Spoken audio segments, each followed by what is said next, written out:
مرگی جادو ہے، ٹونا ہے، آسیب ہے، مریض کے ہاتھ پاؤں مڑ جاتے ہیں، آنکھیں اوپر چڑھ جاتی ہیں، منہ سے جھاگ آتی ہے، زبان کٹ جاتی ہے اور پیشاب کپڑوں میں نکل جاتا ہے۔ دوائیاں 3 سال بعد بند ہو جاتی ہیں۔ جب مریض ہوش میں آتا ہے تو عمومی طور پر اسے قطعی طور پر یاد نہیں ہوتا کہ اس کو کس نے ریسکیو کیا، کس نے سنبھالا۔ 100 مریضوں کو مرگی کا پرابلم ہے تو 100 میں سے صرف 2 یا 3% یا 2 یا 3 لوگ ایسے ہیں جو مرگی کا علاج کرواتے ہیں اور ڈاکٹر کے پاس جاتے ہیں۔ مرگی کا دورہ کیا یہ جادو آسیب ہے یا پھر لوگوں کی متس ہیں؟ اس کے افراد جو اس کا شکار ہوتے ہیں وہ شادی کر سکتے ہیں یا نہیں کر سکتے؟ اس کا علاج ممکن ہے یا ناممکن؟ ساری تفصیلات آج آپ کو اس ویڈیو میں بتائیں گے۔ میں ہوں آپ کا میزبان طلحہ اشرف اور آج اس وقت میں ڈاکٹر عدنان اسلم کے پاس موجود ہیں جو services institute of medical sciences میں HOD ہیں نیورو سائنسز کے۔ ان سے گفتگو کرتے ہیں اور آپ کو بتاتے ہیں کہ کس طرح سے آپ اس کا علاج کروا سکتے ہیں۔ تفصیلات آپ کو بتاتے ہیں۔ ڈاکٹر صاحب مجھے بتائیے گا کہ یہ علاج کی بات تو ہم بعد میں کرتے ہیں، مجھے بتائیے گا یہ مرگی کا دورہ ہوتا کیا ہے، یہ کیا بیماری ہے؟ انگنت درود ہوں نبی اکرم صلی اللہ علیہ وسلم کی ذات بابرکت پر۔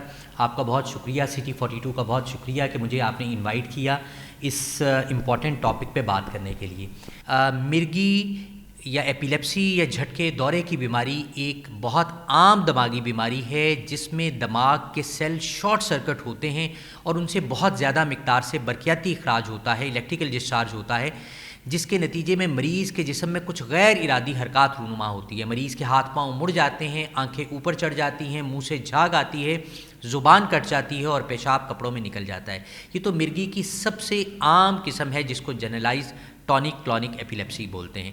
پوری دنیا میں 50 ملین لوگ مرگی کا شکار ہیں اور ہر سال ان میں 25 لاکھ لوگوں کا اضافہ ہو رہا ہے۔ اگر پاکستان میں بات کریں تو پاکستان میں 25 لاکھ لوگ مرگی کا شکار ہیں اور ان میں بھی ایکچول ڈیٹا بہت زیادہ ہے۔ اگر دنیا کی بات کریں اور پاکستان کے تناسب کی بات کریں کہ دنیا کے جو پوری دنیا میں مرگی کے مریض ہیں ان میں سے 10% لوگ پاکستان میں مرگی کے موجود ہیں اور اصل تعداد اس سے کہیں زیادہ ہے۔ اچھا ڈاکٹر صاحب بتائیے گا کہ کیا وجوہات ہیں جس کی وجہ سے لوگ اس کو چھپاتے ہیں؟ جیسے آپ نے فیکٹس بتائے ہیں یہ تو بڑے خطرناک ہیں کہ 70% لوگ اگر بتائیں گے ہی نہیں کہ ہمیں یہ بیماری ہے تو علاج کیسے ممکن ہوگا؟ ہمارے معاشرے میں بہت زیادہ توہمات اور بہت زیادہ فالس کانسیپٹس ہیں جو مرگی کے ساتھ ایسوسیٹڈ ہیں کہ مرگی جادو ہے، ٹونا ہے، آسیب ہے۔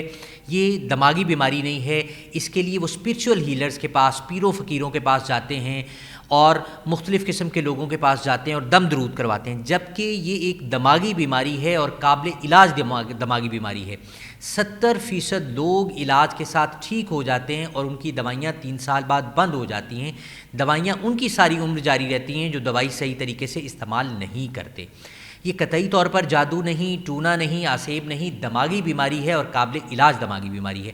ایک کانسیپٹ یہ ہے کہ یہ مریض کبھی ٹھیک نہیں ہوتا، اس کا میں نے جواب دے دیا کہ مریض 3 سال اگر صحیح دوائی استعمال کرے گا تو وہ اس کی دوائیاں بند ہو سکتی ہیں۔ اچھا ڈاکٹر صاحب پانی کی چمک سے اور آگ کی چمک سے ہوتی ہے تو میں آئی ول ٹیک دا اپرچونیٹی ٹو ٹیل کہ یہ قطعی طور پر نہ پانی کی چمک سے ہوتی ہے، نہ آگ کی چمک سے ہوتی ہے، نہ یہ موزہ سنگھانے سے یا جوتا سنگھانے سے ٹھیک ہوتی ہے۔ ہمارے معاشرے میں یہ کانسیپٹ بھی ہے کہ جوتا سنگھانے سے مرگی ٹھیک ہوتی ہے اور مرگی کا مریض شادی نہیں کر سکتا۔ آپ نے بڑا پرٹیننٹ کویسچن کیا کہ یہ شادی، مرگی کا مریض نہ صرف شادی کر سکتا ہے بلکہ بچے پیدا کر سکتا ہے۔ دنیا کا کوئی کام جو دوسرا انڈیویجول کر سکتا ہے وہ کر سکتا ہے۔ ہمارے سامنے بڑی ایک روشن مثال عبدالستار ایدھی صاحب کی ہے جو کہ ایپیلیپٹک تھے اور ایپیلیپسی کی دوائیاں لے رہے تھے، لیکن ہم میں سے زیادہ بھرپور زندگی انہوں نے گزاری اور اس ایپیلیپسی کے ساتھ گزاری۔ یہ کانسیپٹ ٹھیک نہیں ہے کہ مرگی کا مریض شادی نہیں کر سکتا۔ مرگی کا مریض شادی کر سکتا ہے، بچے پیدا کر سکتا ہے، ڈاکٹر بن سکتا ہے، اور یہ مرگی ایک آدمی سے دوسرے آدمی کو بھی نہیں ہوتی۔ یہ کنٹیجیس بیماری نہیں ہے، یاد رکھیے، ایک آدمی سے دوسرے آدمی کو نہیں ہوتی، یہ چھوت کی بیماری نہیں ہے، یہ قابل علاج دماغی بیماری ہے۔ اس کو چھپائیے نہیں، علاج کرائیے، مرگی قابل علاج ہے۔ اچھا مجھے یہ بتائیے گا کہ اگر کسی کے گھر میں اس طرح کا کوئی مریض ہے یا وہ خود ایسا مریض ہے تو وہ کیا کرے؟ سب سے پہلے اسے کیا کرنا چاہیے؟ یا اس کو کوئی دورہ پڑتا ہے تو آس پاس کے لوگوں کو اس کی مدد کیسے کرنی چاہیے؟ ہمارے معاشرے میں یہ کانسیپٹ ہے کہ جب مرگی ہوتی ہے تو وہ جیسے دندل پڑ جاتا ہے، اس کو یہ سمجھا جاتا ہے دندل پڑ جاتا ہے، تو وہ دندل پڑنے کی صورت میں فوری طور پہ کیا کرتے ہیں کہ مریض کا منہ کھولنے کی کوشش کرتے ہیں, اسے پانی ڈالنے کی کوشش کرتے ہیں. تو بالکل بھی قطعی طور پر مریض کا منہ کھولنے کی کوشش نہ کریں, اور اس کے چمچ کے ساتھ یا کسی چیز کے ساتھ اس کا منہ فورسبلی کھولنے کی کوشش کی جاتی ہے, فورسفلی کھولنے کی کوشش کی جاتی ہے, وہ بالکل نہ کریں. اس سے مریض کے دانت ٹوٹ سکتے ہیں. یہ کیفیت 1 سے 2 منٹ تک رہتی ہے اور اس کے بعد خود ٹھیک ہو جاتی ہے. یہ نہ جوتا سنگھانے سے ٹھیک ہونی ہے, نہ اس کا منہ کھول کر اسے پانی پلانے سے ٹھیک ہونی ہے. تو کیا کرنا چاہیے؟ اگر آپ مال میں دیکھیں, کسی بیزی پلیس میں دیکھیں, کسی سڑک پہ دیکھیں کہ مرگی کا مریض اسے جھٹکا لگ رہا ہے, تو فوری طور پر اسے کروٹ دے دیں. اگر اس کے منہ سے کوئی جھاگ وغیرہ آ رہی ہے تو اس کو صاف کریں, اور اگر شکر آپ کے پاس موجود ہے یا گھر میں آپ ہیں اور آپ کے خدا نخواستہ بچے کو مرگی ہے تو گھر میں شکر رکھیں جس سے آپ سک کر سکتے ہیں اور اس کی لعاب کو نکالیں. لیکن آپ نے منہ میں کوئی چیز ڈالنے کی کوشش نہیں کرنی, پانی ڈالنے کی کوشش نہیں کرنی. اگر اس نے کوئی شرٹ یا کوئی اس طرح کی چیز پہنی ہوئی ہے, ٹائی پہنی ہوئی ہے, تو ٹائی کھول دیں, بٹن کے اوپر والے شرٹ کھول دیں, اسے کروٹ دے دیں. یہ ایک کیفیت ہے جو 1 سے 1.5 منٹ 2 منٹ رہتی ہے, اس کے بعد آٹومیٹیکلی سیٹل ہو جاتی ہے اور مریض کا جسم نرم ہو جاتا ہے. جب مریض کا جسم نرم ہو جاتا ہے تو وہ غنودگی میں چلا جاتا ہے. جب مریض ہوش میں آتا ہے تو عمومی طور پر اسے قطعی طور پر یاد نہیں ہوتا کہ اس کو کس نے ریسکیو کیا, کس نے سنبھالا. یہ ایک جینون فٹ کی علامت ہے, اور اس میں مریض اگر ہمیں کس صورت میں فوراً ہاسپٹل لے جانے کی ضرورت ہے. اگر مریض ابھی ہوش میں نہیں آیا, ایک جھٹکا ہو گیا اور ابھی ہوش میں نہیں آیا, اور پھر دوبارہ اس کا جسم سخت ہو گیا اور اس کو جھٹکے پڑنے شروع ہو گئے, تو فوری طور پر قریبی ہاسپٹل کی ایمرجنسی لے کے جائیں. پنجاب میں specialize health care medical education اور government of Punjab lead by Maryam Nawaz صاحبہ مرگی کی ادویات ہسپتالوں میں اویلیبل ہیں اور وافر مقدار میں اویلیبل ہیں. یہ مرگی کی ادویات جب آپ لیں گے اور ریگولر طریقے سے لیں گے, باقاعدگی کے ساتھ لیں گے, تو آپ مرگی سے ہونے والی قباحتوں سے بھی بچ سکتے ہیں, پیچیدگیوں سے بھی بچ سکتے ہیں, اور ایک نارمل زندگی گزار سکتے ہیں. تو مرگی کی دوائیاں اویلیبل ہیں, بالکل. اچھا, مجھے یہ بتائیے گا کہ اکثر ہم نے دیکھا ہے کہ لوگ علاج کروا بھی رہتے ہیں, دوائی بھی کھاتے ہیں, لیکن پھر بھی لوگ یہ کہتے ہیں کہ کئی سال تک ان کی مرگی کا جو مسئلہ وہ ٹھیک نہیں ہوتا. تو یہ کس طرح, کیا وہ غلطی کرتے ہیں کہ جس کی وجہ سے؟ اس کے ماہر جو, اگر میں نٹ شیل اس کے بیک گراؤنڈ میں بتاؤں, تو اس مرگی کا جو ماہر ڈاکٹر ہے وہ نیورو فزیشین ہے یا نیورولوجسٹ ہے. نیورو فزیشین ہے یا نیورولوجسٹ ہے, قطعی طور پر نیورو سرجن نہیں ہے, قطعی طور پر سائیکیٹرسٹ نہیں ہے, میڈیکل اسپیشلسٹ نہیں ہے. یہ یہ نیورولوجسٹ یا نیورو فزیشین کو دکھانا چاہیے. اب اگر دوائی کا انتخاب ٹھیک نہیں, یا دوائی کی ڈوز ہم ٹھیک نہیں دے رہے, یا ایسے ہیلتھ کیئر پروفیشنل کے پاس جا رہے ہیں جن کی پراپر ٹریننگ ایپیلیپسی مینجمنٹ میں نہیں ہے, تو ان کو پھر پرابلم یہ ہوگا آبویسلی کہ دوائیاں جو ہیں اس طرح کی دی جائیں گی جن کی ڈوز ٹھیک نہیں ہوگی, یا دوائی کی مقدار ٹھیک نہیں ہوگی, یا دوائی کا انتخاب ٹھیک نہیں ہوگا. تو یہ پھر ان مریضوں کو دوائی کھاتے ہوئے بھی جھٹکا لگتا ہے. تو اس کا ماہر ڈاکٹر جو ہے وہ ایک نیورولوجسٹ ہے یا نیورو فزیشین ہے. تو نیورولوجسٹ کے پاس جائیں, وہ آپ کی دوائی کی ڈوز ایڈجسٹ کرے گا اور آپ کو بتائے گا کہ آپ نے دوائی کس طرح لینی ہے. اور اگر آپ دوائی اس طرح لیں جیسے آپ کو ماہر نیورولوجسٹ بتاتا ہے, تو 70% لوگوں میں آپ کے فٹس نہ صرف کنٹرول ہو جاتے ہیں بلکہ 3 سال بعد دوائی بند کرنے کی صورت بھی پیدا ہو جاتی ہے. اچھا ڈاکٹر صاحب, یہ تو ہمیں پتہ چل گیا اب ادویات کا جو ہے وہ ریگولر استعمال نہیں کرتے یا معاملات دیکھتے ہیں. مجھے بتائیے کہ لوگ چھپاتے کیوں ہیں, اور یہ فیکٹس کیا کہتے ہیں, کس ایریا کے لوگ زیادہ یہ کام کرتے ہیں, مطلب کہ اگر کسی کو ہو ہی گیا ہے تو وہ علاج کی طرف کیوں نہیں آ رہے؟ جی, یہ دیکھا گیا ہے, ایک اسٹڈی پاکستان میں ہوئی جس نے یہ دیکھا کہ رورل ایریاز جو ہمارے دیہی علاقے ہیں, اگر ان میں سے 100 مریضوں کو مرگی کا پرابلم ہے تو 100 میں سے صرف 2 یا 3% یا 2 یا 3 لوگ ایسے ہیں جو مرگی کا علاج کرواتے ہیں اور ڈاکٹر کے پاس جاتے ہیں. ادروائز 97 to 98% لوگ, 98% لوگ اس کو چھپا جاتے ہیں, اور جو توہمات اس کے ساتھ جڑی ہوئی ہیں کہ یہ شادی نہیں ہو سکتی, یہ مریض کبھی ٹھیک نہیں ہو سکتے, تو وہ فیملی اپنے آپ کو ہینڈی کیپڈ فیل کرتی ہے اور پریشان ہوتی ہے اور چھپاتی ہے کہ ہمارے آنے والی نسلوں کے لیے یہ پرابلم ہوگا.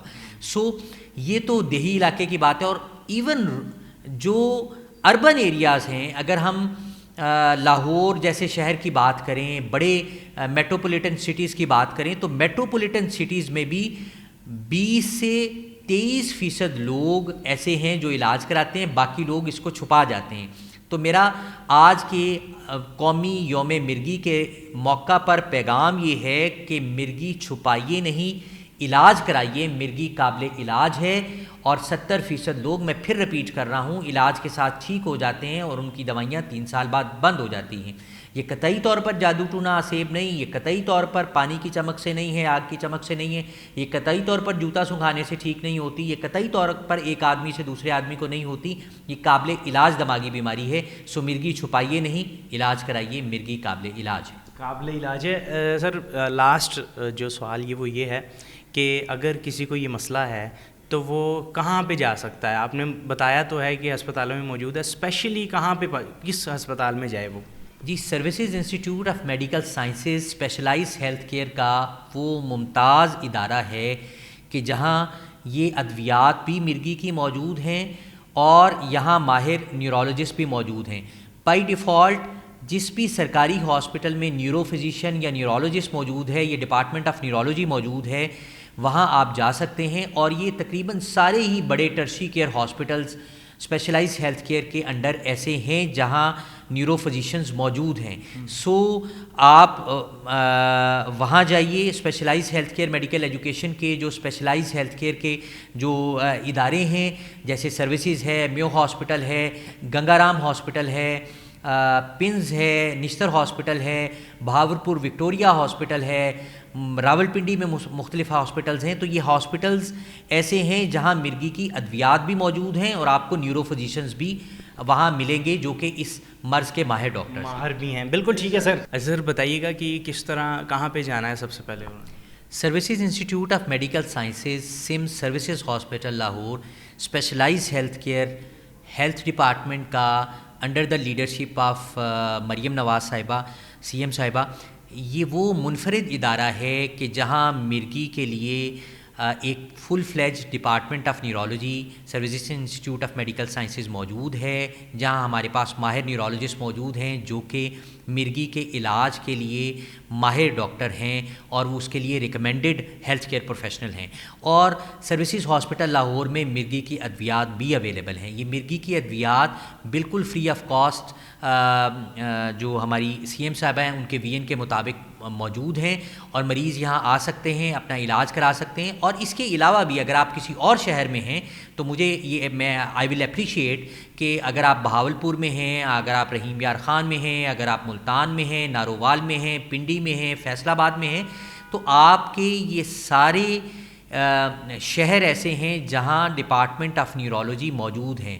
ہمارے لاہور میں 5 ڈپارٹمنٹ آف نیورولوجی موجود ہیں جہاں آپ جا سکتے ہیں۔ Mayo hospital, services hospital, Ganga Ram hospital, PINS hospital, Lahore general hospital, تو یہ ادارے موجود ہیں جہاں آپ جا سکتے ہیں اور جا کر آپ جو ہے وہ مرگی کا علاج کرا سکتے ہیں۔ یاد رکھیے ایسے ادارے میں جہاں نیورو فزیشین موجود ہیں، نیورولوجسٹ موجود ہیں، کیونکہ اس کے ماہر ڈاکٹر نیورولوجسٹ یا نیورو فزیشین ہیں۔ بالکل جی، آپ نے جانا کہ مرگی اب لا علاج بیماری نہیں ہے، اس کا علاج ممکن ہے، نہ ہی کوئی جادو ٹونا ہے، نہ ہی کوئی ایسا آسیب ہے جس کی وجہ سے یہ جو مرض ہے وہ دیکھنے کو ملتا ہے۔ اس کا علاج ہے اور آپ پراپر علاج کروائیں، اپنے ڈاکٹر سے ملیں، اور جس طرح سے، جس ترتیب سے، جس احتیاطی تدابیر کے ساتھ وہ بتاتے ہیں اس طرح کریں تو آپ کا یہ مرض جو ہے وہ جڑ سے ختم ہو جائے گا۔ اپنے میزبان طلحہ اشرف کو اجازت دیجیے۔ اللہ حافظ۔